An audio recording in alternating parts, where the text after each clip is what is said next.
welcome everybody to our final webinar in our Small Ruminant Improvement Program webinar series, the 2024-2025 series. It's been a great fall and winter series, and if you've missed any of these webinars, the postings, the recordings, I should say, are available on our YouTube page.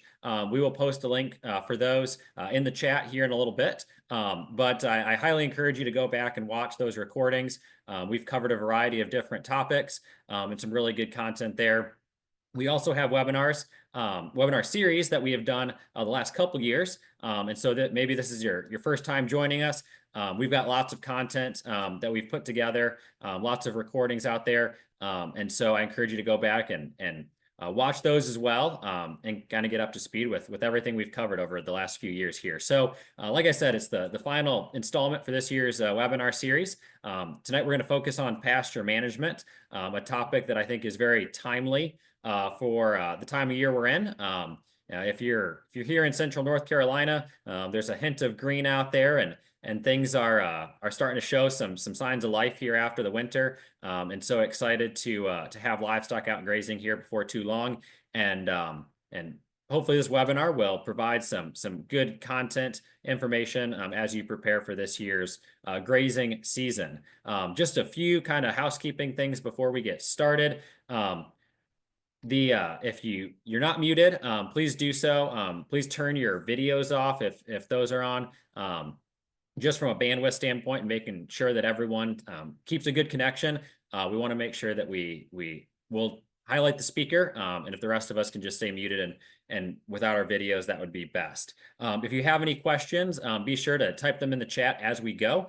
We will come back to those at the end of the webinar. If you would like to ask any questions out loud, then at the end of the webinar, we will have a question and answer time when you can unmute yourself and ask those questions. And so with that, I see there's a lot of folks putting their location in the chat. If you missed that message there, if you wouldn't mind, just please share where you're from, city or county, and state there with us. Always enjoy seeing where everybody is from. We get a wide variety of attendees here on these webinars, and it's always fun to kind of keep track of the reach that we're having, and just the diversity of different places where folks are from. So if you wouldn't mind doing that here over the next few minutes, that would be great. And without any further ado, I'll introduce our first speaker. We have Johnny Rogers with us this evening, and he's going to focus on grazing management and a little bit more on the sheep side. And then we have Andy Burlingham with us, who's going to focus a little bit more on a browsing type scenario. And so Johnny is an extension associate in our Department of Animal Science here at NC State. He's the coordinator for our amazing grazing program. And he also runs Rogers Cattle Company with his wife, Sharon, in Roxborough, North Carolina. Extensive experience in grazing management, ruminant livestock management. And so really excited to have Johnny with us this evening to share some of his thoughts on improving small ruminant production systems through grazing. So with that, I'll turn the floor over to you, Johnny. It's a pleasure to be on this evening, and can you hear me okay and see my slides? Loud and clear, looks good. All right, perfect. Great time to start to think about grazing right before our spring green up here. I know now, unless you've got some stockpile forage or something like that, you've probably been feeding hay and other harvested forages. So if you're like me, you're really ready for some green grass to manage here in the spring. So we will, all right, here we go. So a lot of you probably seen some of my talks before, and I always like to use this quote from Jim Garish that talks about, the solar panel that we deal with. And no, it's not the solar panels that have been installed like in this picture. It's about the leaf of plant material, right? Because that's where photosynthesis takes place, and really it is the most important process on earth because it makes kind of everything else go, and life as we know it.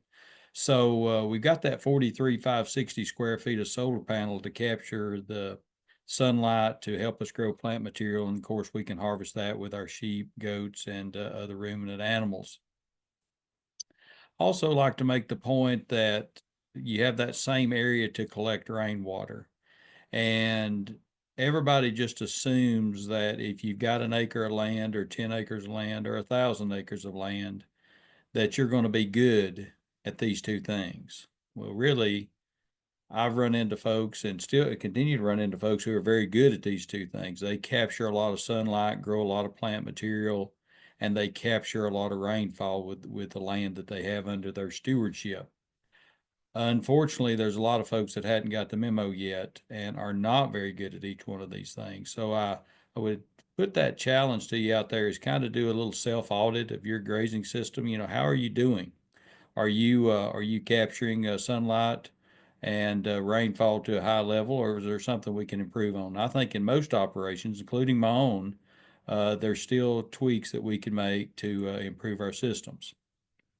I kind of put this in to be a little bit funny, I guess. If we can go out into your pastures and play around a pasture golf and just tee off and just hit the ball and just walk right to it, right? Then we got us a problem. Our grass is, the point there, grass is being grazed too short, and that short grass is not going to capture much sunlight. And unfortunately, plants that have short leaves also have short root systems, which can interfere with the soil structure that we have and the soil health that we have in our grazing systems. So, let's talk about the principles of soil health. There's 4 of those. Some add 6, or for a total of 6, and some add 2 additional ones to these 4. But this is kind of the original 4 that was developed by the Natural Resource Conservation Service. So I kind of like to at least talk about those.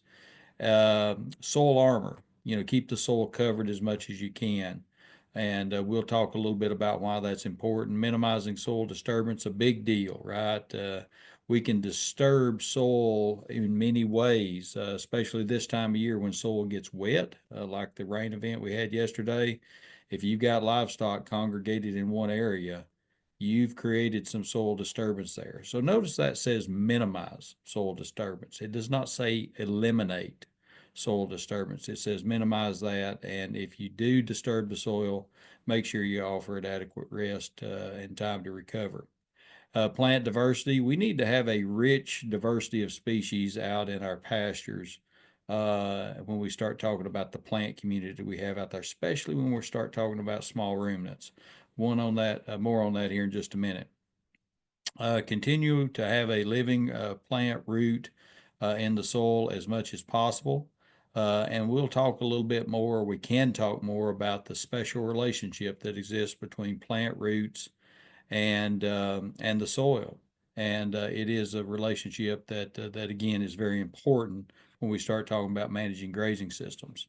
But before I move on from this slide, let's make sure we're all clear on this. What is a healthy soil? If you go to the doctor, there's certain measures that a doctor is going to take and say, okay, you're healthy, or in these ways, maybe you're not so healthy. So I think it's interesting that with a healthy soil, it's going to be about 50% solid material, 45% sand, silt, and clay, 5% organic matter. And boy, that 5% is a big, major importance when we start talking about healthy soil. And then the other half is space. And that space in between the soil particles can be filled with air. Think carbon dioxide and oxygen. Sounds familiar, right? It's a lot of our soil microbes are aerobic. They need oxygen. They have to get rid of carbon dioxide, just like us, right? So the other part of the space in soil will be filled full of water, and that can serve as a irrigation system, right? To feed our plants the water that they need between rainfall events when we have rain falling from the sky. So if you think about, managing soil and grazing systems, one thing that we need to do is we need to make sure that we keep a lot of residue or some residue on the soil surface. Let's don't take it all away. Again, keeping that soil covered as much as possible to protect it from the sunlight, protect it from rain events and things of that nature. So if you look at the big girls here on the right-hand side of your screen, that's my big herd of livestock, right? That's my big flock of livestock, if you will. But I also have livestock that are underneath the soil surface here on the left-hand side of the screen. Both of those types of livestock need basically the same types of feedstuffs. They need carbon-based feedstuff. The sheep here, they need carbon, in the form of grass.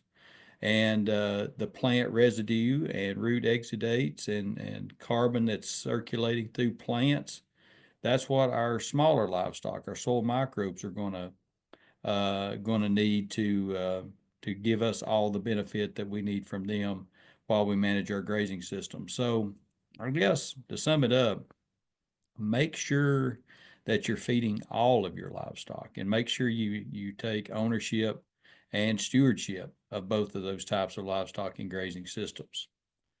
So just a little bit about grazing preferences, and I know Andy's going to follow up here with some specific examples about goats. But if you think about this, one grazing animal is not like the other, right? So some people think, well, if I've got cattle, got horses, got sheep, got goats, they're all going to kind of prefer the same type of feedstuffs, and that's not correct. In fact, I find folks who have raised cattle and then they start raising especially goats, they can really mismanage those goats, in a hurry, because goats are kind of this critter that evolved and is built to eat browse. So when we turn those into grazing animals, can they graze? Absolutely. It beats not eating at all, right? So, but they would prefer to browse. It would be if you give them a choice. The other thing, if you talk about sheep, if you're a cattle producer, you've probably been used to managing pastures for mostly grasses, as much grass as you could grow. And really, good sheep pastures probably need to have more broadleaf species in there than what you normally might have been comfortable with as a cattle person. So that's just something to keep in mind. A sheep pasture might look a little bit weedy to some people, but that could still be a very good sheep pasture. So let's keep that in mind. If you think about the normal growth phases of any type of plant, you have this slow growing phase in phase one where it just doesn't grow very fast at all. And then you have this second phase where it's really rapid growth, really rapid amounts of plant growth. And then, of course, phase three is much slower. So you see, as the plant gets older, it has certainly more leaf material, but you're also going to have some stems and some seed heads as you go into phase three. So really what we're trying to do as a grazer, and man, this is going to sound really easy, but it's hard to do. We would ideally get ready to graze our grasses as it leaves phase two, entering phase three, graze it down to a height of where it's at the intersection of phase one and phase two, and you just balance that back and forth. And wow, if you can do that and accomplish that, that would be a very efficient grazing system. Because see, that's the steepness of that line, that sigmoidal growth curve, that's where the grass is growing the most rapidly. So we harvest it, graze it with our animals. It recovers very, very quickly, and then we can harvest it again with our animals, right? So that gives us more total grazing days per year, and that's why it can be very productive and very efficient. Now, what happens if we graze it too short and we end up going back over into phase one a little bit? Well, then what happens? You see that line is not very steep. That means it's going to recover, yes, but it's going to recover very slowly. So what we've done by grazing too short, we've actually robbed ourselves and robbed our sheep and our goats of grazing days that we could have grown. So that's why grazing too short can be very detrimental. And a lot of it, how short, depends on the type of species of grass you're dealing with. It will vary some, and we can certainly talk about that during the Q&A. One of the things we talk a lot about with amazing grazing is adaptive grazing management. And really what that is, you look at those bullet points there and you're saying, well, Johnny, that looks like managed intensive grazing. It looks like rotational grazing and yeah, it's all those things. But the key thing there about adaptive is that it's not a prescription. It's not a recipe. You make some observations of what's happening that day on your farm. So you know where you're starting and you know where you want to go. But when you're in the middle in there somewhere, that's when things can kind of, get very interesting. And that's where the adaptation has to come into play. So you may start at a certain point and you travel down the road in your grazing journey and you say, wow, this situation is different than when I started. It's not raining enough. It's raining too much. My animals aren't responded, or maybe my animals lambed or kidded during this part of the journey. So their nutrient requirements change. So you think about all those things and be adaptive. Good observation skills is very critical when we start talking about grazing management. We also like to talk a little bit about the power of one wire, and this is the actual pasture at our farm. It's about 20 acres. It wouldn't matter if it was 2 acres or 200. The results could still be the same. The blue dot down here in the middle of the screen is a water source, and it is fenced in. You can see there's some trees in there and pretty nice grass. So what the power of one wire is we are going to put us in a temporary fence post there, a fiberglass fence post, and then we're going to run us a poly wire, probably 2 strands with sheep, maybe 3 strands with goats, or if you really want to be sure, yeah, poly netting for either species would work. And then you can see we had a pivot point there where we put that fiberglass fence post and we ran it over to the water tank. That way our sheep or our goats can come into this pasture. They can graze our grass to the proper grazing height. And then once they're finished, we can roll up our netting, call them on over, and they'll figure it out pretty quick. They say, oh, boy, here's new grass over here. And then we can dial it off, move our salt and mineral feeder. And so what just happened there? Well, theoretically, if we cut that pasture in half, we have doubled our stock density. I've not talked a lot about stock density tonight, and I'm not going to unless you all want to. So we'll just have to say that's a good thing. That stock density will help us trample more plant material down on our soil surface. So not only do we feed our big livestock, we feed the little livestock that are below the soil surface as well. This is pretty simple, right? Concept here, increased rest period. They're grazing on one side. What's the other side doing? It's resting. So you can gain a lot of rest. And we talked about that. We talked about that grazing down in phase 2, keeping that grass in phase 2, where the rest period can be optimal. We learned how to use temporary electric fence. So we've heard all these stories about how scary it is to manage temporary electric fence, how poly net is the devil, and sometimes it is. But you can work with it enough. You can find out it is a very powerful tool that will allow you to do a lot of cool things on your grazing operation. You also trained your livestock how to use temporary electric fence because it was well energized. It was a very kind of non-threatening manner. And so again, that kind of got you started. So what's the power of one wire? It's so much more than just increased utilization of forage. It's all those things that kind of come after you learn how to use temporary electric fence. So one of the important things that I'd like to encourage you to do as the plants start growing this spring is going out into your pasture and do a little pasture inventory checklist. If you don't know all the plants, there are apps out there that are available. Google Lens is one that can kind of help you identify species of plants out in your pasture.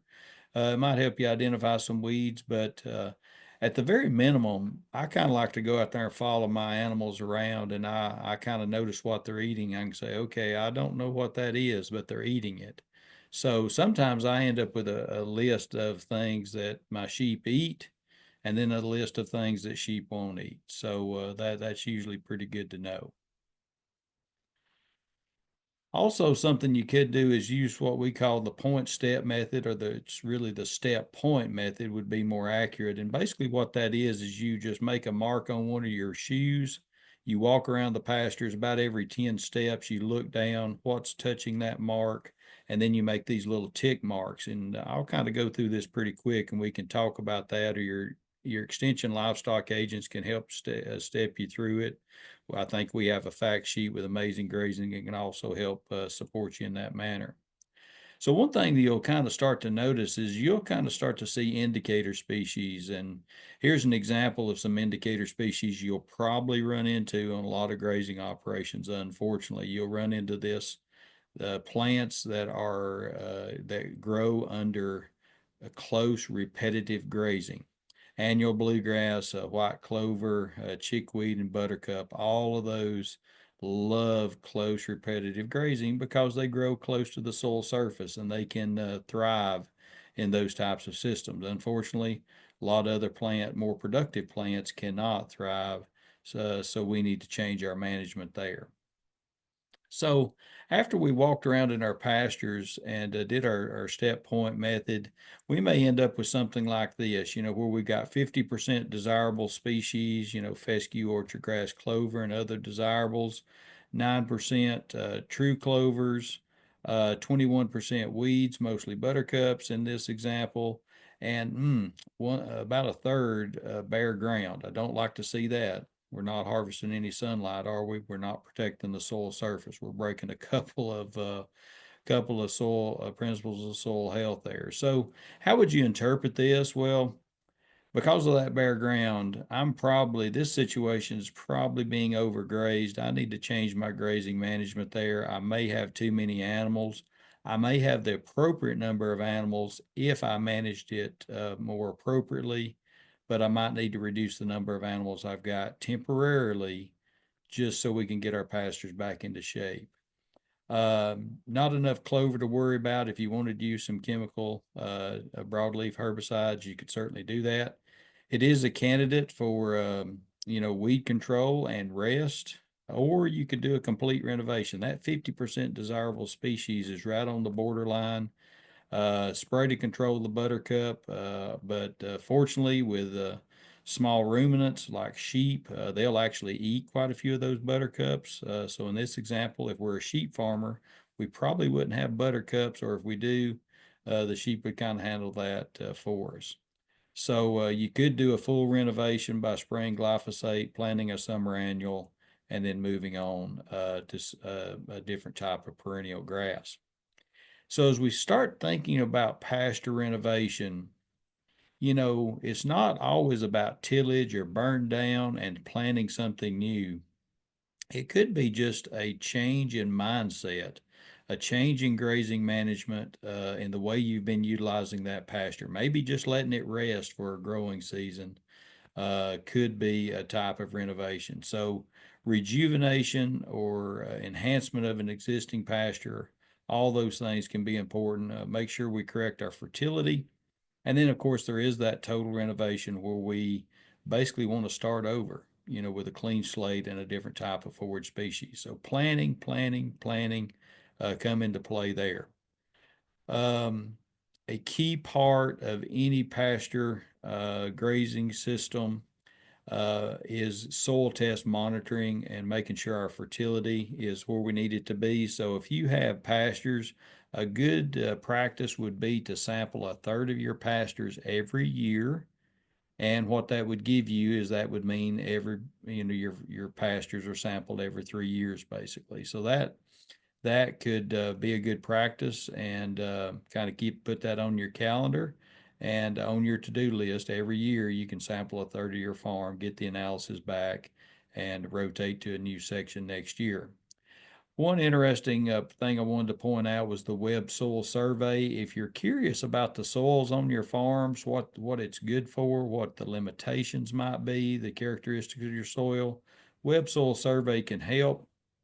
You can go in and select each one of your pastures, and just with a little training, it can give you some very good information about the soil types you've had, again, what the soils can be used for, and what their limitations might be. So as we start planning a renovation, we certainly don't want to, lime is probably where we need to spend our most money so we can get the pH right. Because it doesn't matter how much fertilizer you put on, if your pH is not in the correct, around pH of 6, all the fertilizer in the world will not help you grow more grass. You've got to get the pH right to make sure that our grasslands can be very productive. And also remember that it takes 6 to 12 months for lime to take effect, so there is a little bit of a lag there. Let's talk a little bit about the forage distribution in the Mid-Atlantic area. That's where we are here. I know some of us are online, and you would have some different information here, but some of this would probably overlap in many areas, especially in the South and probably East and Northeast. So if you have cool season perennials, you're probably going to have we like to call this bimodal, two-modal growth curve. So I always like to think of it as a two-hump camel, right? You got a hump in the spring and a hump in the fall. So that's our cool season perennial grasses. Very little growth in the summertime because of the heat. Boy, warm season grasses, wow, they can be very, very productive with ample rainfall during the warmer months of the year. And again, the months that these might grow in your area might change a little bit. Cool season annuals can provide us some tremendous grazing in what I like to call the shoulder seasons to our perennial grasses. You notice there's not much growing out there on the edges of these graphs, but our cool season annuals can be very good during those times. And then using warm season annuals like crabgrass or sorghum, Sudan grasses or millets can be very, very valuable during the summertime, and they can be very productive again with proper fertility and with ample rainfall. So here's a picture of some of our sheep and a couple of our goats back in the day. This picture is somewhat dated, but I just did want to point out one of the key practices that I like to do is stockpiling for tall fescue. Tall fescue sometimes gets a bad rap, but the absolute best thing in my mind about tall fescue is that you can stockpile it for winter grazing, and it does quite well. We won't spend a lot of time on that. We can a little bit later, but in the essence of time, I'll move on through that. But basically what you're doing is you're taking that fall growth of fescue, if you remember that growth curve on the previous slide, and you're just carrying that further into the winter and then grazing that with the appropriate class of animals. I have one slide here about goats. This was a grazing preference trial done at the University of Kentucky Robinson Research Station.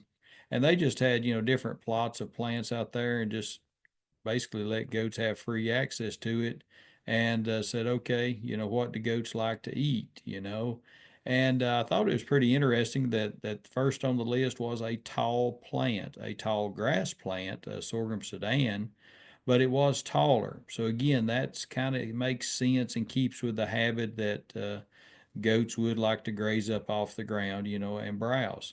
Then they go to some things that grow a little lower to the ground, so it kind of busts that theory.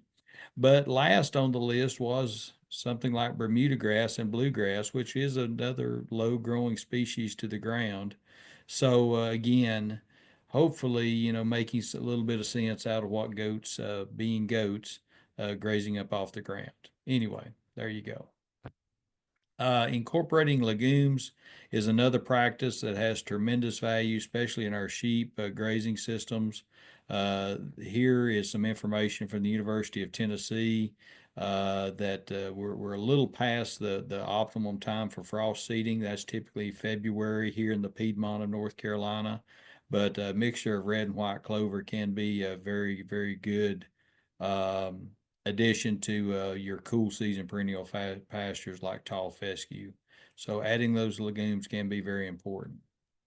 Another practice when you're building a resilient grazing system would be to use those annual forages. And we talked about those on a previous slide. Small grains, ryegrass, annuals, brassicas, diverse mixes, all of those work really well, helping us to fill those gaps in forage quality and quantity. And in some cases, it may do some things like helping us build soil health and an alternate to Kentucky 31 tall fescue, which can give us some toxicity problems certain times of the year. So just a few pictures here of some of our small ruminants, sheep through the years, grazing some annual forages. And we can certainly talk about those if you have questions during in the chat. So let's wrap it up. What have we talked about? Let's go out and evaluate our pastures. Let's go out and walk around, use that step point method, and let's find out what kind of plant species we have out there, and let's figure out what kind of challenges and opportunities we might have in our existing pastures as we start to roll into the 25 grazing season. Pasture renovation requires planning. Whatever you do, don't wake up one morning and just say, I'm going to go renovate a pasture today. No, we can start to plan to renovate some pastures, but it takes months, maybe even years, to really put together a good plan that will, if you think about it, renovation can be a major shock to a grazing system because you have to plant something and then stay off of that land for a period of time. So what are your animals going to eat that was growing, used to grow in that pasture you're now renovating? Be patient when renovating pastures. Sometimes things don't go like you would like for them to. And I've kind of already said that is that you might need at least 12 months to get that pasture before it's ready to be grazed again. Learn how to use temporary electric fence. Again, it can be a powerful tool in any grazing system. Use annual forages where they're appropriate, and use good adaptive grazing management to improve soil health and to build resilience and diversity in your grazing system. So I think that should be all of it. So those are some of our girls there. You can see they help us maintain the vegetation in some solar farms. We can talk about that too if you like. Dr. Weaver, I'm going to turn it back over to you. Thanks, Johnny. Great presentation. I really enjoyed that. There's a few questions that are coming in the chat. Encourage anyone else with some questions to type them in there. I will say we're going to come back to the questions at the very end. So feel free to throw those in the chat. I see there's a few comments going on there. That's great. But we'll come back and revisit those just so we have them on the recording here at the end. With that, I'm going to turn the floor over to Andy Burlingham. Andy would be the Livestock Extension Agent in Pitt County, and I think also works in Martin County as well as, what's the third one, Andy? Beaufort. Beaufort County. So Andy's got responsibilities there in a few different counties. Andy's a goat producer as well, and has a lot of small ruminant experience over the years. So he's going to focus in on goats and browsing and systems in that regard. So with that, I'll turn the floor over to you. Thank you, Dr. Weaver. As Dr. Weaver said, I've been raising sheep and goats for many years. I'm going to share tonight, we'll talk specifically about using goats for brush control and opportunities for grazing brush in rotational grazing situations, and the opportunities that can be proposed there, especially with goats. So the first thing I want to note is the word capricious. Capricious means changing often and quickly, not logical or reasonable, based on an idea or desire that is not possible to predict.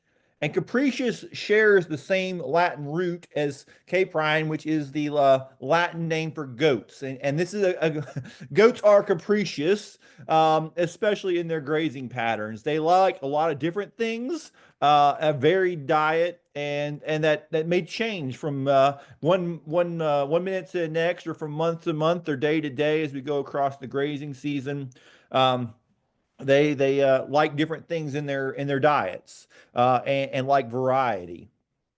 And grazing brush and woodlands can offer opportunities for some of the things that they do prefer to eat. As Johnny said earlier, goats love grazing up. They love grazing high and love grazing a lot of different types of browse.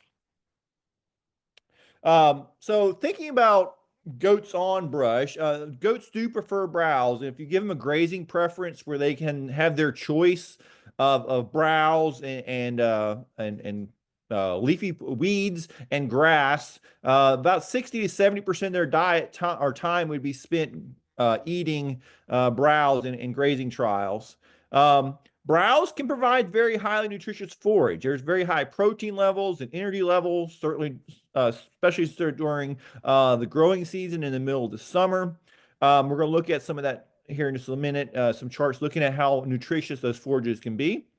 Grazing goats on brush gives us opportunities for less barber pole worm exposure. When goats are grazing, head high or higher, they really are not picking up those barber pole larvae on the grass. Those barber pole larvae really can only move up the grass a few inches, so they need kind of a short canopy to be able to get much up to being grazed. When goats are grazing head high or higher, we really have very little barber pole exposure.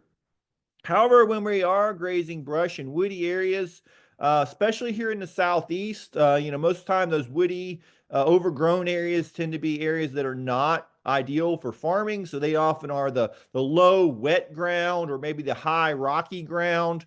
And there's opportunities because of that, especially in the low wet ground, where we may have some other issues with other diseases we could pick up, particularly liver flukes down here in the eastern part of North Carolina and really in the southeast along the coastal plains. When we're judging grazing in wet areas, liver flukes are definitely a concern. And grazing in woodlands can possibly have more liver fluke exposure. Also may have more biting flies in this kind of territory. So, blue tongue and Cache Valley virus exposure may also be of concern when we're grazing goats in wooded areas. One of the challenges for grazing brush, and something I see a lot, is people don't realize that browse is a low density forage. When you look into a area of brush, it looks thick tangle of stuff, it may be 3-4 feet tall, but if you actually go in there and look at the amount of forage that they can actually graze on, the density of that forage is pretty low, and people can get caught by this and overgraze an area or think they're going to have more grazing than they actually have available in a browse situation. We're going to look at a trial here in a minute that they found this the situation to be. On top of that, browse is very slow regrowth. Unlike grasses and forbs, those broadleaf weeds, woody plants have a much slower regrowth pattern. It may take a whole season or months at a time for them. If you go and have goats eat the leaves off of a small oak tree or a poison ivy vine, it may take it a long time to regrow those leaves and branches that were grazed off. And if you graze it hard enough, it may not come back. And a lot of it doesn't come back. Sometimes that's the idea is we want to get rid of that brush, but sometimes if we're trying to use it as a resource, that can become a challenge if we want to maintain that resource. And as I said, the sites can often offer a lot of challenges, as they may be a wet site, they may be rocky, they may be steep. A lot of times these wooded areas, they may be in urban areas, they might be in areas that are next to a road or a power line right away, or there's folks, graze ski slopes and things like that. So the sites can offer a lot of challenges for setting up from predator protection, getting fencing in those areas, and just being able to maintain sight and contact with the animals when they're in grazing. So when we talk about nutritional value, that browse has can really offer some really good quality forage. This was a paper that came out of West Virginia that was looking at some seasonal average values of select browse. It was done in 1999. So I just pulled a few of the things off this here a little bit. Autumn olive, which is a common invasive species across a lot of the Southeast, is excellent, and goats love to eat it. You know, here we're talking 26% protein with a 63% digestibility. I mean, that's some really great grazing opportunity there. You know, honeysuckle comes in at 16% with a, once again, 68% digestibility, and multiflora rose coming in 14.5% crude protein with a 67% digestibility. So things that are really high quality forages actually for to provide nutrition for the goats. And I have over here in the far end over here, you know, the copper percentage or copper in part per million. They actually have a fair good amount of mineral in these plants as well. So you may not have to do quite as much supplementation with mineral programs when we're grazing in these kind of things, because they do have a good balanced nutrition to them.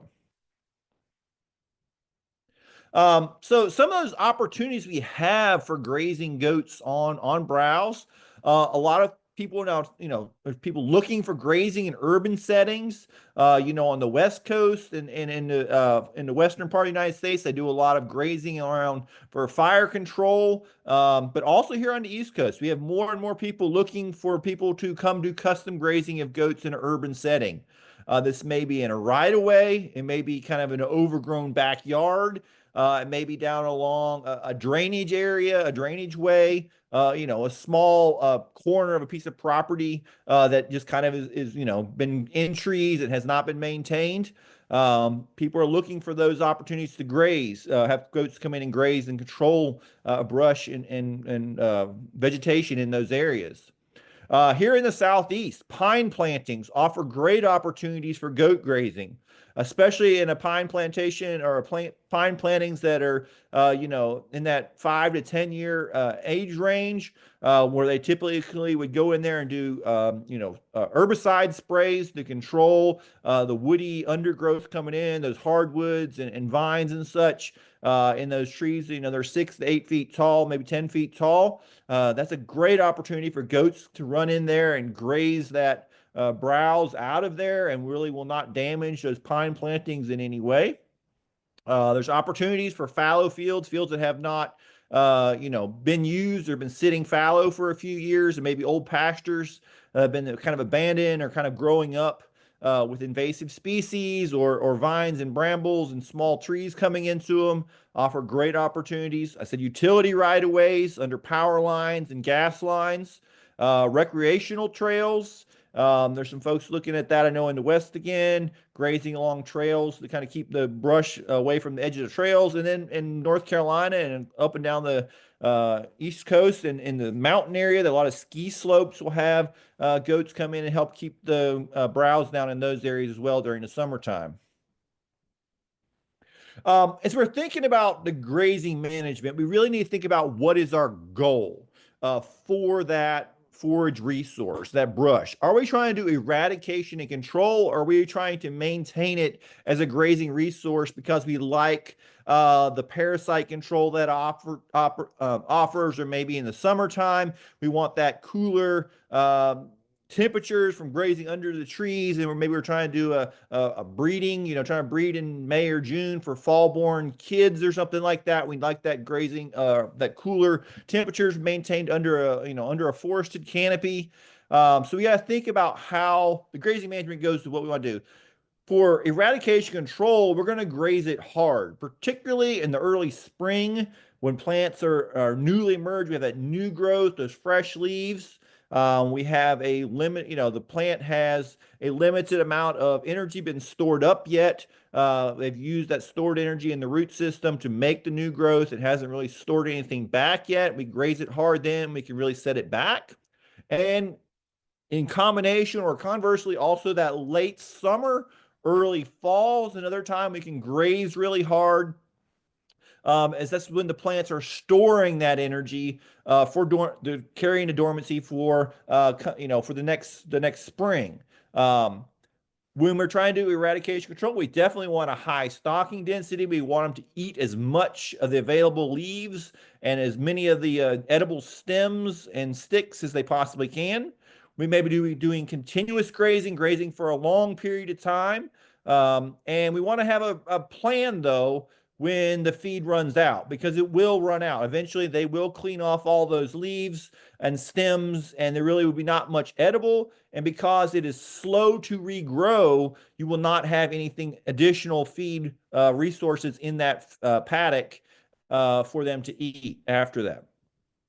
If we're trying to use it more as a grazing resource, we want to graze kind of in the late spring through midsummer, giving that time that plant to establish itself in the spring with fresh leaves and fresh growth, and then pulling them off in midsummer so we let that plant recover, put on some leaves and some new growth, store up some energy so it then comes back the next spring.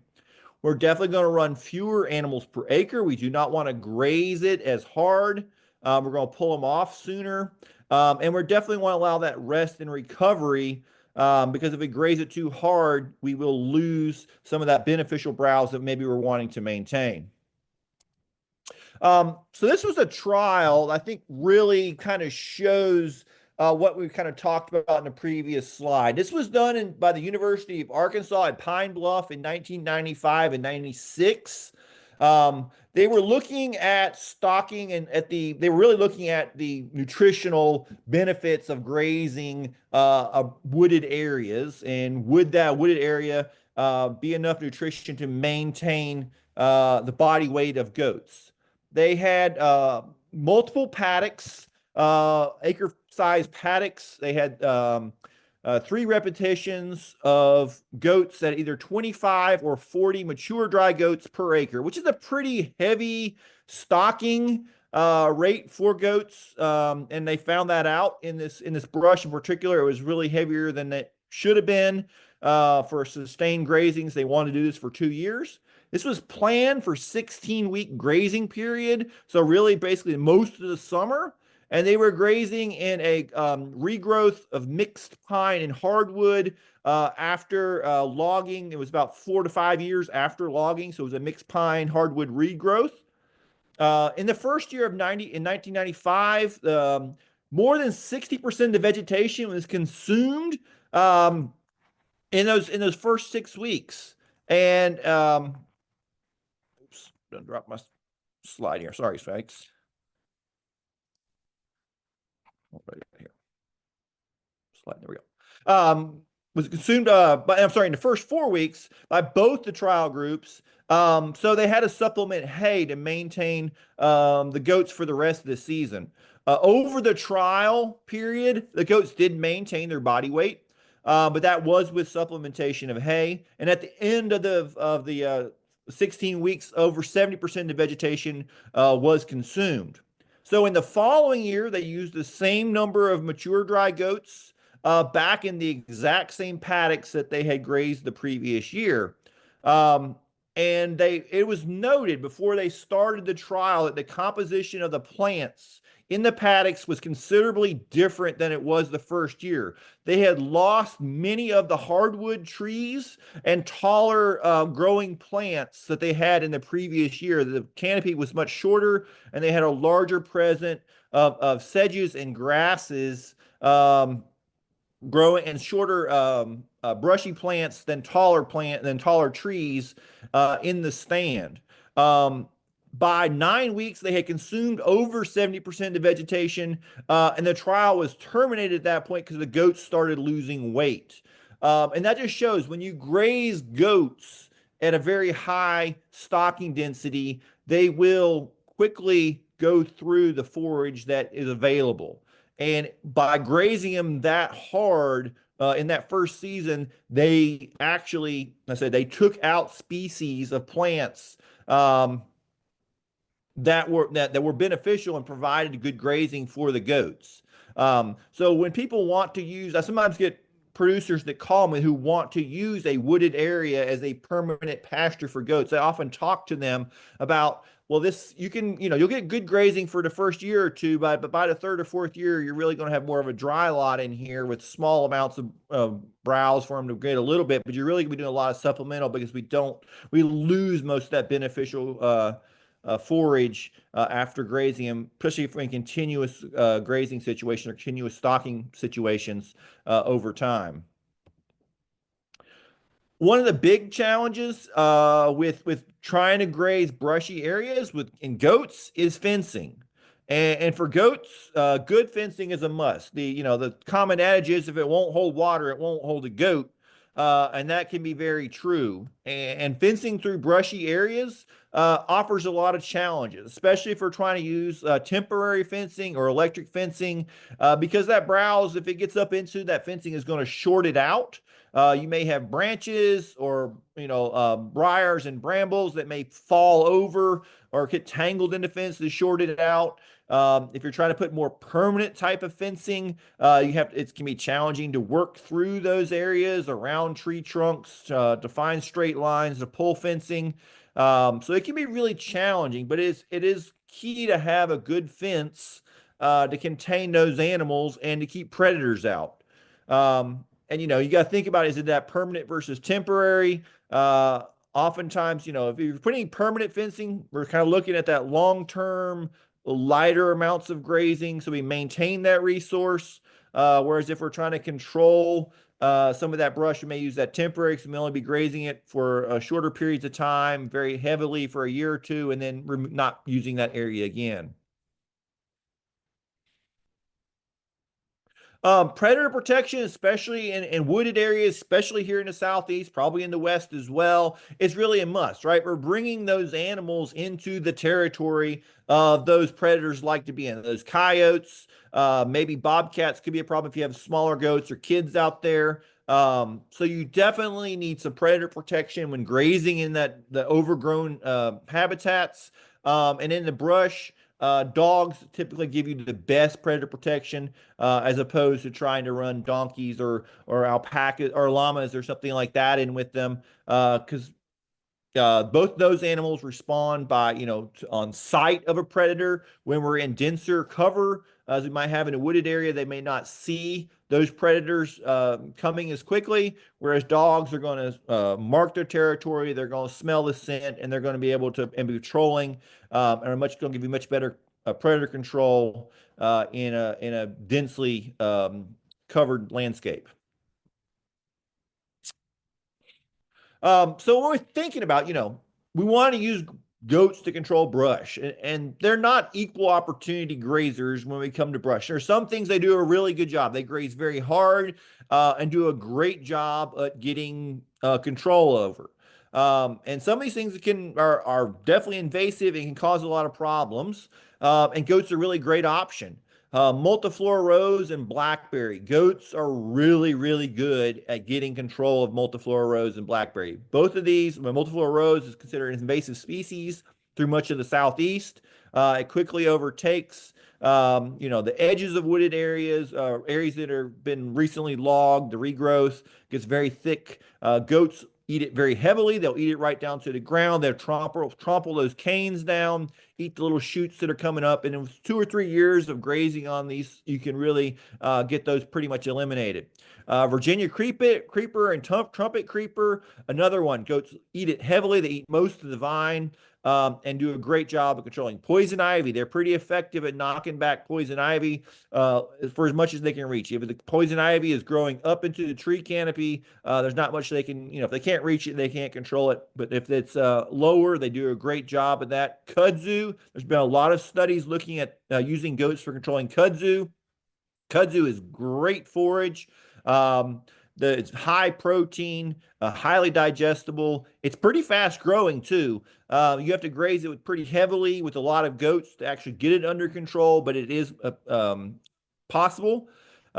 Chinese privet and Russian olive, really bad invasives down here in the Southeast. We have a lot of this at the edges of our woodlands and areas where we're, after logging, when regrowth is coming in. Both of these move in very quickly, create very dense and shade out the natives and the desirable hardwoods and trees trying to come in. And goats can be really good. They like to eat both of these. Both of these tend to offer more challenge for actually getting eradication, but they offer control. They are very strongly come back from the roots and spread quickly, and can handle pretty heavy pruning, right? So Chinese privet, is used as a ornamental hedge in in housing developments and such, where it was pruned quite regularly. So it handles that close grazing, but the goats love to eat the leaves, and they can offer some suppression, maybe not control, but on both of those they offer great suppression. Small hardwood saplings. Goats love small hardwood saplings.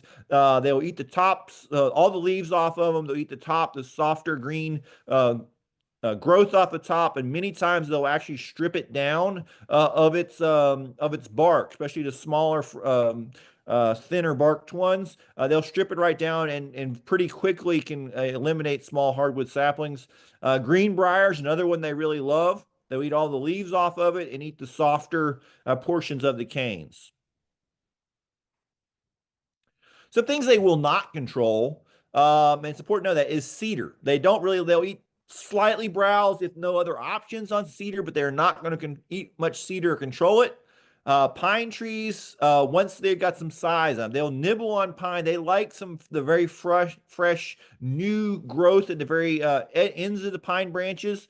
Would not want to use them if you're trying to do a pine planting and the pine trees are less than 4 or 5 feet tall. Probably would not graze goats, at least not very heavily, because they may eat the new center growth out of the top of the tree and then cause it to fork instead of growing nice straight trunks, because they will graze on some of those new fresh needles that coming out of the ends. But once it's above their heads and they can't reach the growing point, they may graze a few needles off of it, but they're not going to hurt the pine trees.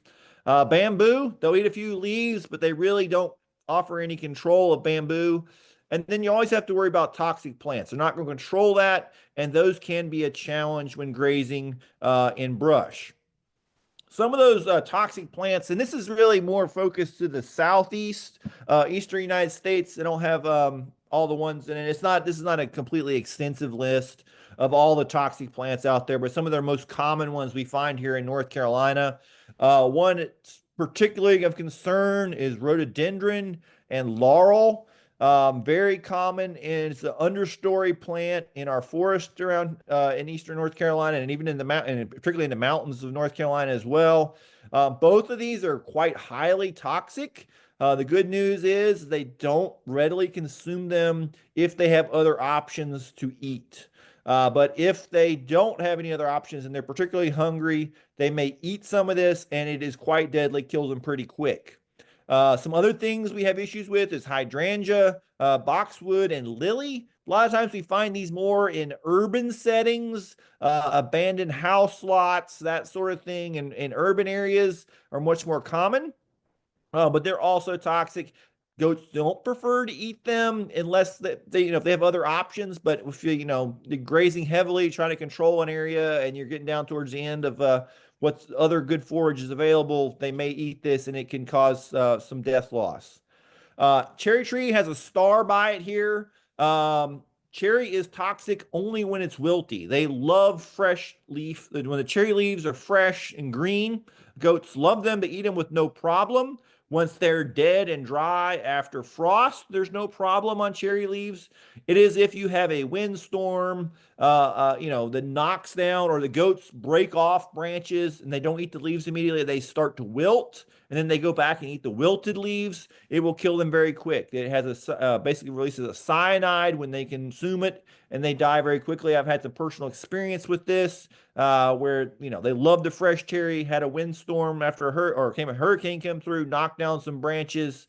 They didn't catch them in time, and they got out there and ate some of those wilted leaves the next day and lost a couple of goats. So it's when the cherry's fine when fresh, but wilted leaves will kill a goat very quickly. Yellow jasmine is another one that is mildly toxic. They don't eat it quite very readily. It causes a lot of irritation in their digestive tract and diarrhea, so they kind of stay away from it. But it is toxic. So kind of in summary here, there's opportunities. Goats prefer browse. That's what their favorite thing to eat. They love to eat head height or higher. They like broad, wide leaves. They love to eat browse. There's a lot of opportunities for grazing browse.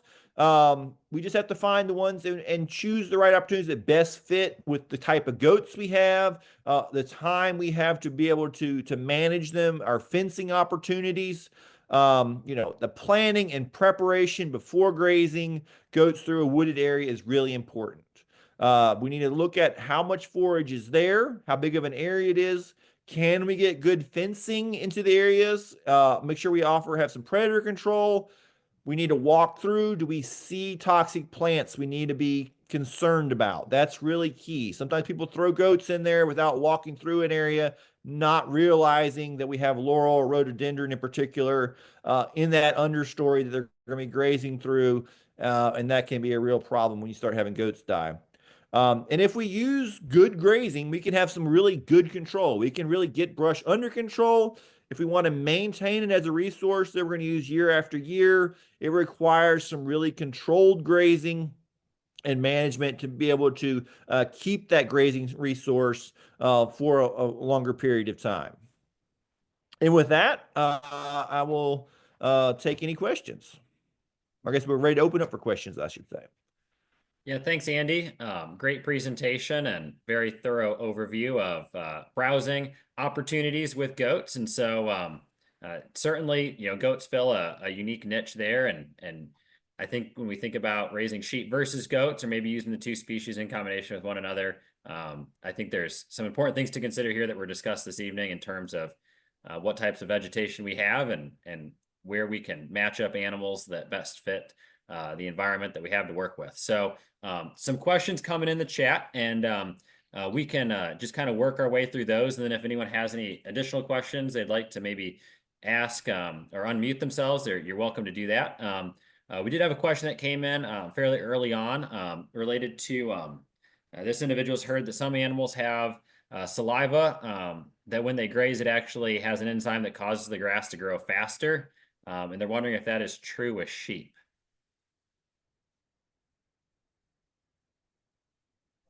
Go first on this one. I've heard that grazing livestock, the saliva is good for the grass, good for soil health, but I'm not aware of any university research where they've grazed some areas, not grazed some areas, and then looked at the productivity there. So it could be true, but I'm not aware of any research. Andy, Dr. Weaver, anybody? I'm right there. I said I've heard that as kind of a myth or a legend, I guess, that's out there, but have never seen any trials or data saying that is so. Yeah, same here. I would need to go and do some digging and see what's out there. I haven't heard anything specifically related to saliva. I think there's some evidence to that Johnny mentioned it, kind of that controlled disturbance, at the right time, in the right way, not overdoing it. Some of that can I think stimulate some of that regrowth and maybe beneficial to that plant kind of staying in a vegetative form and continuing to grow. And I don't know if Johnny might be able to elaborate on that some, and hopefully I didn't speak out of place there, or out of line. I think that makes sense. And I think it makes sense that sheep grazing, cattle grazing, goat grazing, browsing, any type of ruminant animal on grazing forage. That's why grasses are here, to be grazed. So I do think that they do contribute to the biology, probably, that you would see both probably in the saliva, the manure, the hair that would fall off the animals. All that will end up on the soil surface, and probably in some way, and again, this is just more what I think might happen. It should increase the productivity of the whole system and have a positive impact on it. I mean, that's why grazing ruminant animals are here, to harvest that grass resource. So again, it's not something that's been studied, but I think there's probably some anecdotal evidence out there and certainly plenty of things that we can hang our out on that grazing is beneficial as opposed to just, you know, mowing the grass, you know, maybe mowing it for hay or just mowing the grassland. So Yeah, and I was just thinking like in one example might be, you know, with fescue systems, and maybe you're trying to establish some fescue, and a little bit of controlled disturbance, you know, will actually help with some of the tillering and getting that fescue to kind of spread out a little bit and not get clumpy. And I know we have to be careful grazing it early on, but at the right time, a little bit of controlled grazing may actually be beneficial in getting a nice, smooth, uniform stand.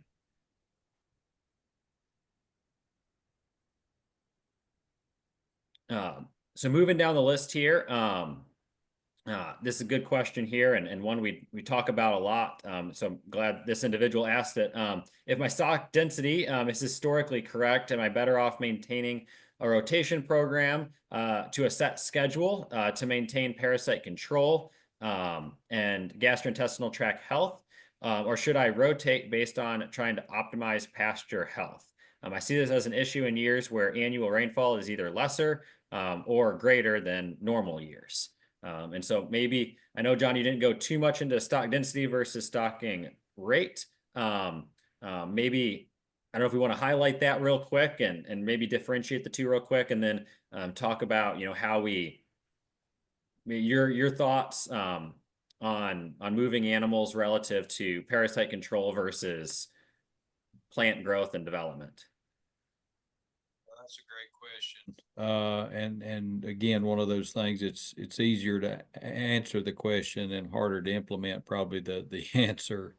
But yeah, stocking rate is probably what you're thinking about there. Stocking rate is that number of animals that you have on your farm. So if you've got 10 acres and 10 sheep, you got 1 sheep per acre. That's your stocking rate.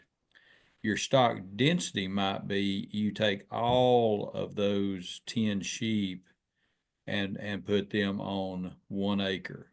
So then all of a sudden your stock density is actually 10 sheep per acre. And of course you could determine the body weight of them so you know how many pounds of animals, but you may only leave them on that acre for 1 day or 2 days or a half a day or 30 minutes, you know, as far as that goes.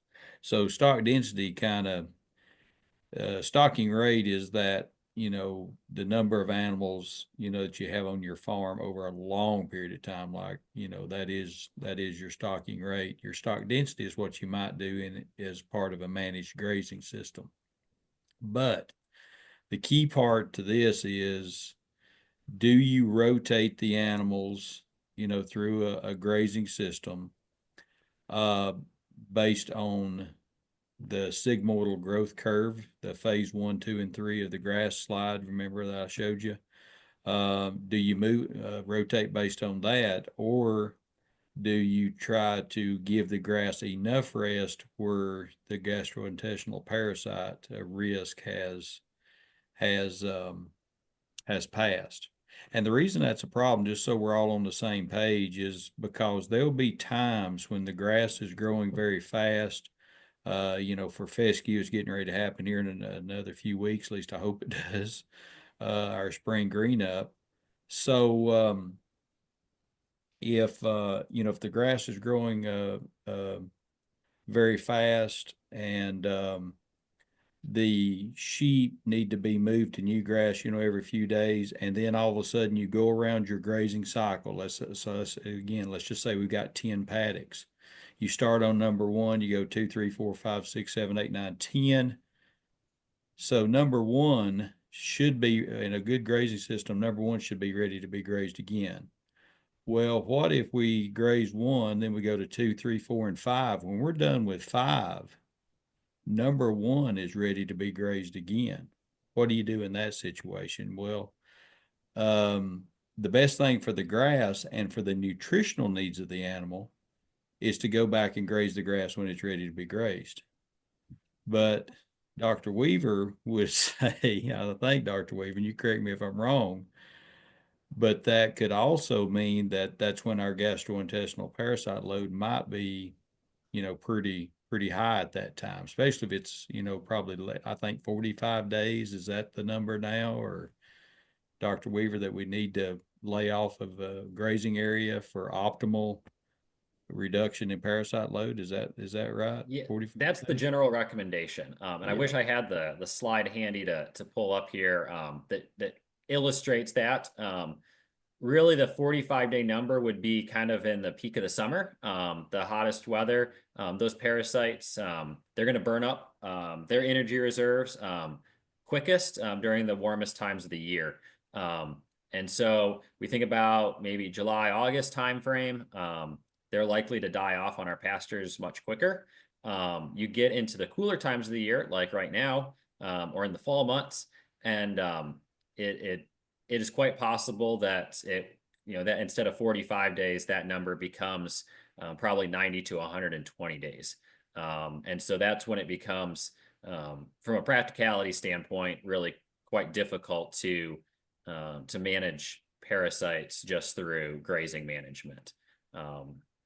So Yeah, so then we're stuck if again we're going through our 10 grazing cells. So we go 1 to 5, one's better to be grazed. Again, what do we do with 6, 7, 8, 9, and 10?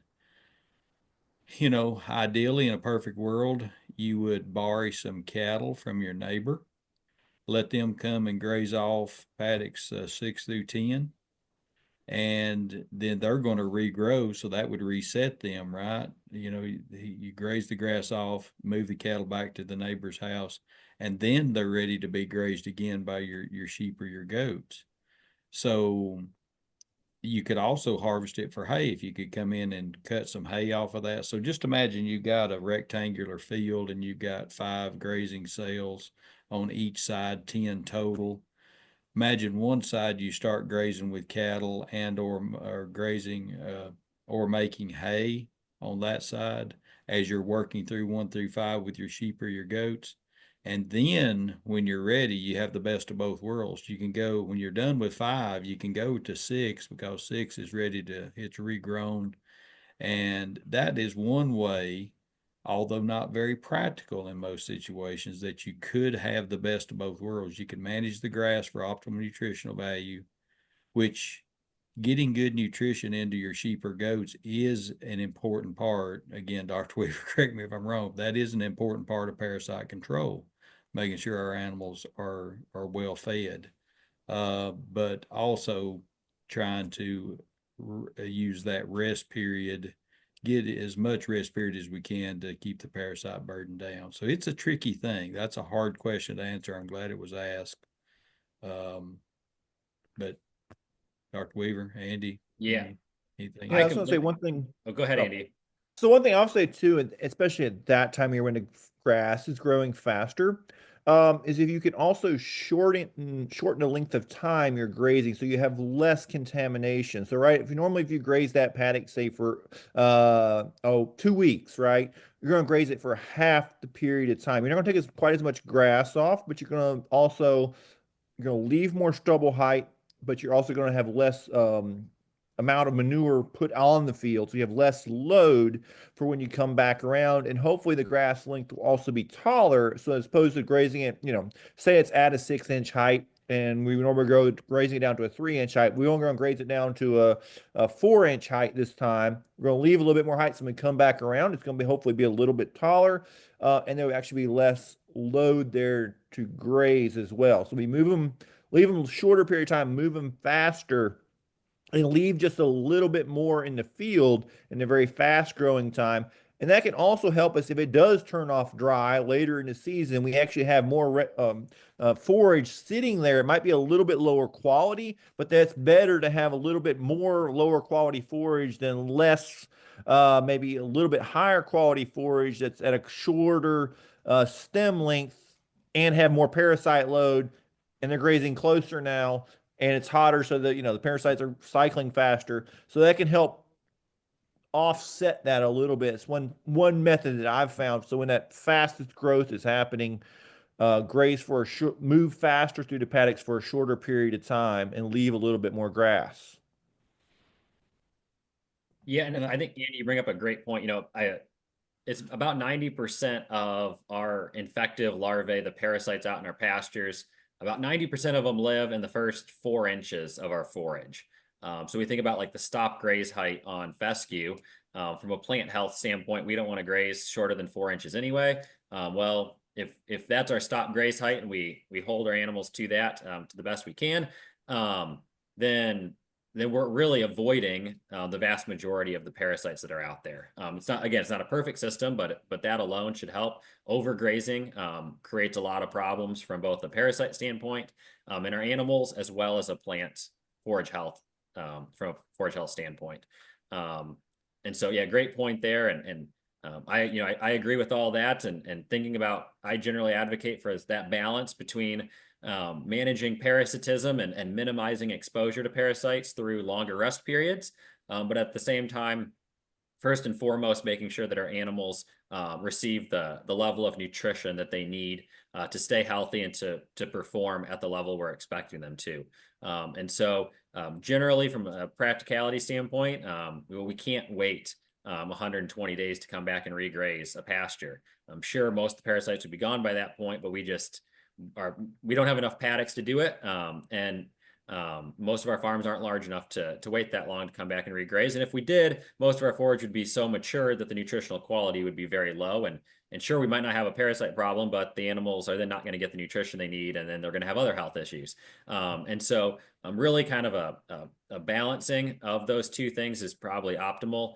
And coming back and regrazing when you're going to have the best nutrition that you can have. And at the same time, trying to stretch that out as long as possible, that rest out as long as possible to minimize parasitism if you can. It's very hard to get rid of all the parasites in the pasture. And so I'm not gonna advocate or say that graze in this way and none of your animals will be exposed to parasites, because it's virtually impossible. They will be exposed. It's about how that animal is going to respond to that parasite infection. And so if they're not capable, if their immune system is not capable of adequately responding, and they don't have the nutrition to replace that blood loss, they're going to have bigger issues. So that's kind of my take on it, my 2 cents on that balance. Great question and some good discussion there on that. There was a question about recommendations for warm season perennials. I don't know if Andy wanted to chime in here, or if Johnny had any other details to provide. I will, just for the sake of having it on the recording, I'll just mention, Johnny said that they've used some seeded Bermuda grass and it works well, not necessarily high in nutritive value, but can be very productive with good fertility. There are some options for native warm season grasses. They're sometimes difficult to establish, but grasses like big blue stem, little blue stem, Indian grass can provide some good summer production. Is there any other comments you all would like to make on that? I will just say that when choosing a warm season perennial, you need to look at your soil type. That can have a major impact. Bermuda grass works well in the southeast, but it's not suited for all soil types. Some other options, Bahia grass is another one that is a little bit more adapted to either wetter soils and heavier soils. And maybe even soils that are a little bit more acidic if you can't get in there to put lime down as easily, or handling a little bit more shade. So depending on your soil type, but Bermuda grass, Bahia grass here in the southeast are the 2 major warm season grasses, and then native warm seasons are definitely an option. More challenging, as Johnny said, and takes longer period of time to get established. Bermuda grass, Bahia grass, you get that planted, you're going to be able to graze it the following season. Warm season natives, you're probably looking at really 2 to 3 years after planting before you're really able to get much heavy graze or much grazing value back out of using those pastures. They just take a longer time to establish. Yeah, great point there. And I'll preface it by saying this is not a perennial. But crabgrass is a prolific reseeder. And in some of our experiences, if you plant crabgrass for maybe a couple summers, maybe the third year, do it at half rate, you'll develop a seed bank, especially if you let that grass head out at some point in the summer. And it may get to a point where you don't necessarily need to replant it every year. and you will get some of that to come back.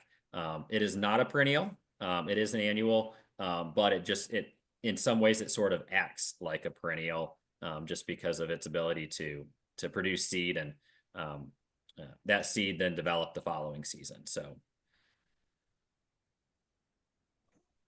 Just remember with Andy talking about Bahia grass, the best part about Bahia, Bermuda, and I'll throw crabgrass in there too, is that you can overseed it during the winter with cool season annuals like rye, ryegrass, wheat, oats, things of that nature. So that's really not a viable option. They're working on some systems where they can do that with native warm season grasses, but traditionally, I think you graze the natives during the summer, and then they're just kind of there the rest of the year. So that, to me, that's one of the downfalls. But they're great for wildlife habitat, and I find those natives work really well to folks who are very interested in the whole pasture ecology, including wildlife, and so they can be part of a grazing system. I know Lee Holcomb, has planted some. He's a sheep producer, and I think they're working pretty well for him. Some of the natives, so it can work. yeah, great point there. Another question was related to maybe more natural methods in terms of maybe weed control, control of undesirable plants and things like that. What are some options to not have to use glyphosate? And Andy reiterated good soil fertility, and making sure that soil pH is correct, and using lime to do that, and not overgrazing. Physical control, which may be practical, may not be practical, depending on the size of the operation and just the severity of the problem. But just mowing alone can go a long ways in terms of managing some of those undesirables. The mower is going to cut everything, and the mower is not going to get picky like our sheep and goats like to do. And then Johnny mentioned using some tillage, as an alternative to glyphosate. It will reduce soil organic matter. But that can be rebuilt. Close grazing and then establishing a warm season grass like crabgrass could be an option as well. And then there's another response. They hadn't thought of crabgrass, and look into that. And let's see here. Farm had been in some row crop production, planted a cover crop with 5 different plants in those pastures to try and help the soil. A year later, they added goats. Tilled that first year. We're trying to keep to a no-till farm from now on. Finding it really difficult to find more natural, non-conventional methods. And Johnny just mentioned again, forage variety of crabgrass can provide some high quality summer grazing. And I'll just reiterate that, in some of our work with crabgrass for the last few years, I've been very impressed with the quality of that forage during the middle of the summer. It loves hot, humid weather. It loves the North Carolina summer, especially if we get a little bit of rain. And it'll test in the 70s on TDN in July, when most of our cool season grasses are in that summer slump. So it's a way to get some energy into our animals middle of the summer, and have some biomass there to graze during July and August. So any other thoughts there on that? No, when I was saying pulling, it depends on the weed issue you have, right? Sometimes you get weeds in small patches in certain areas of the field. That's kind of why I say mechanical. If you can go out there and find a small patch and just spend an hour or two pulling weeds, like sometimes I have some issues with some woolly mullein, but they tend to be in patches. And if I go out there for an hour and find a spot where the woolly mullins are growing, pull them up by hand, it's a lot easier to control them that way than going out there and spraying them or mowing them off. Sometimes the mower doesn't always kill a weed. You just make it shorter or till her out to more. So yeah, trying to just natural control. And then a lot of those things, depending on what kind of weeds they are, the sheep and the goats love to eat a lot of those things too. So confining them down to smaller paddocks and making them eat those weeds can also be an option, as long as they're not toxic to the livestock. So another question here is, how effective can sheep, particularly hair sheep, be in utilization of browse? Any unique challenges with sheep that may not be observed in goats? Sheep do eat browse. They kind of, if you look at their grazing preference, they kind of equally prefer grass and forbs and browse. They are a little bit more picky, is what I've noticed with than goats are in what they eat. Um, they tend to focus more on the leaves and eat a little bit less of the twig. Um, Goats will jump up on their back legs to reach higher up in the canopy. Sheep will not do that. If it's above head height, they can't reach it. They're not going to jump up to grab it. So they're not going to graze up as high. They typically are not going to graze, I said, as hard. They're not going to take down the green portion of the stems of those woody plants. They're much more going to focus on if you have any of those broadleaf weeds growing up in that woody area. The more tender leaves, they definitely focus more on. As challenges, you know, they can snag a little bit more than goats because of the coat, especially if they got more of that wool, they haven't shed out as much. If they're going through particularly viney areas, they may get caught up a little bit more with green briars and those the briar canes. I've seen them where they kind of get, or even like grapevines. Sometimes they hang up more. The goats tend to be just a little bit more agile when working their way through dense cover than sheep are. Um, Sheep will consume some browse. They're just not as effective, I guess, is what you would say at clearing out browse um, as goats are, is what I've noticed. To that, when we had a flock of sheep and goats at the same time, it was interesting watching the way they would kind of segregate themselves. You know, the sheep would spend more time out in the pastures, the goats would spend more time along the wood line. But if you had a multiflora rose bush, Oh yeah. the goats would just like a magnet would go to that. Blackberries as well. And the sheep, our sheep have just been a little more lackluster about their approach to browse. But what I have found with both sheep and goats is when you can use stock density, and again, remember what stock density is, it's putting them in tighter quarters, a smaller area.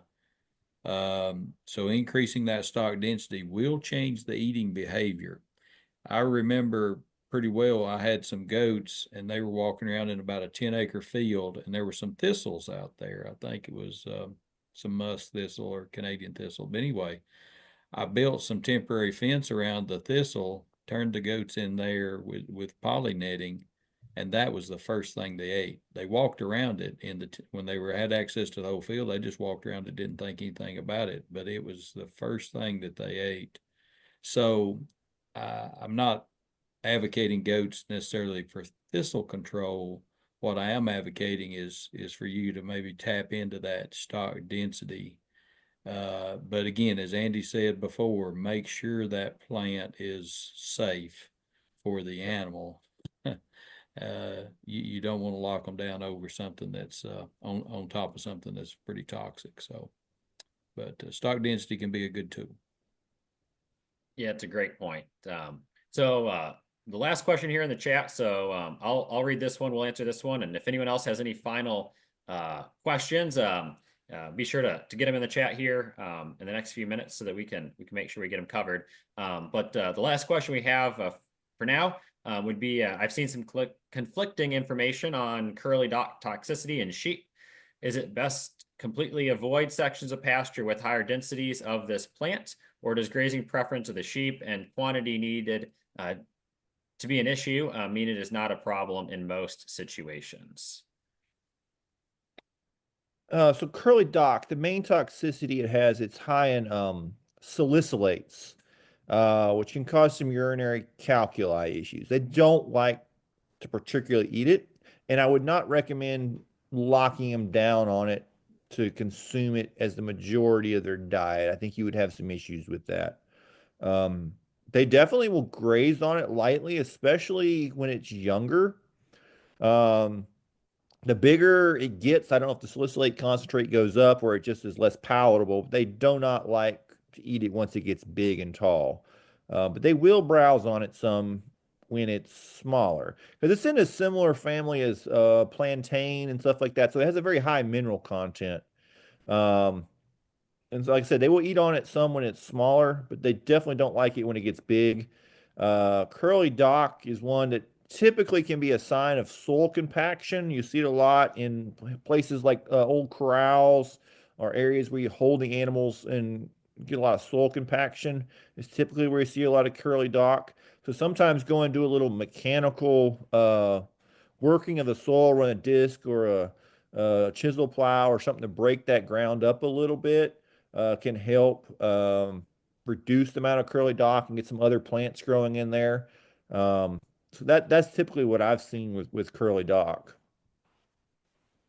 Yeah, I think I agree with Andy. Ours will eat it when it's younger, but I've watched them. They'll eat a little bit and then they'll go graze something else, so there's probably is some kind of toxicity there that's backing them off just a little bit. But once it goes to seed, they won't touch it. So Yeah.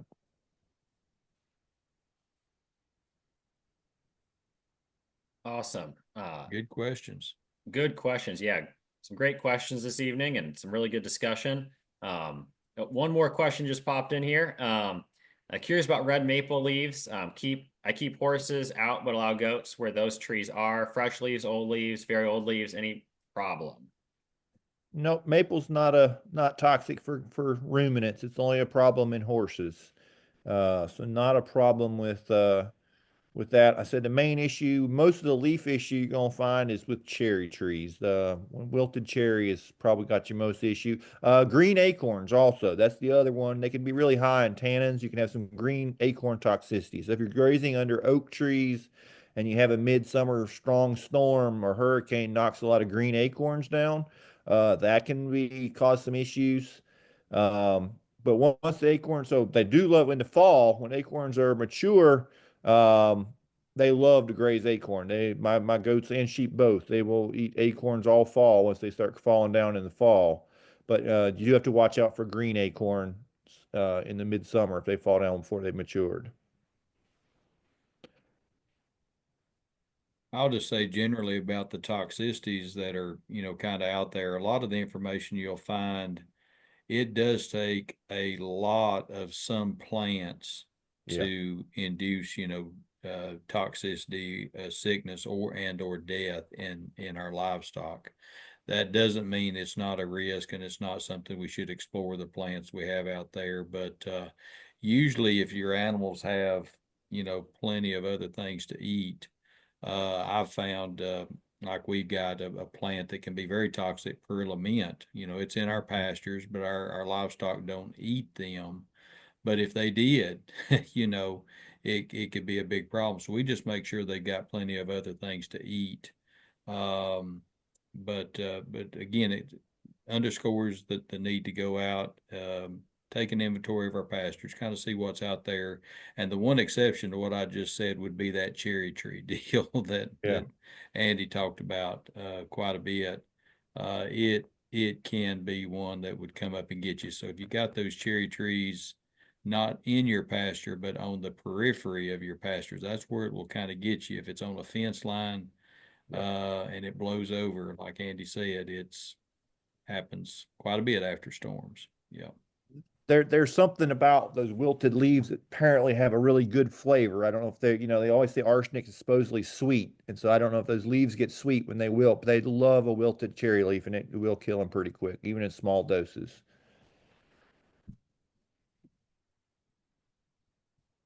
Yeah, great points there. And yeah, toxic plants can always be that can be a deep subject to get into, but very important to understand. So, any final questions here? And I'll just mention as we wrap up, I did throw a link in the chat to our Small Ruminant Improvement Program webpage. And we have links on there. If you scroll through, it's kind of a long page there, but if you scroll through that, you will find links to our recordings from our last 2 webinar series. I'll get the most current one. I'll get this webinar uploaded, and then I'll get a link posted that'll take you to the playlist with all the webinars from this current series on it as well. And we have some other resources on that webpage. Be on the lookout for upcoming events here as we get into the summer. There'll be a lot going on. I know we have several county programs coming up here over the next few months, and we'll have some programs over the summer, certainly in the fall.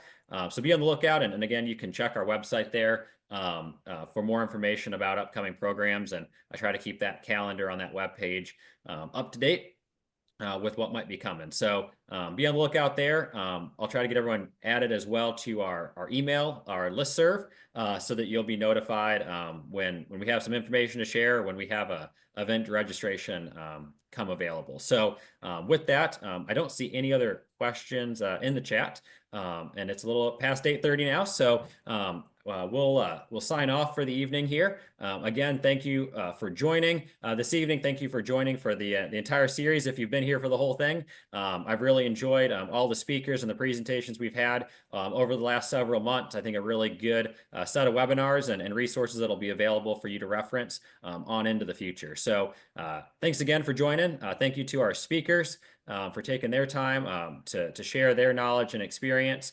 And with that, I hope everyone has a good spring, and I hope the grass turns green and you can start grazing here in the very near future. So have a good evening, and we'll see everybody at the next program.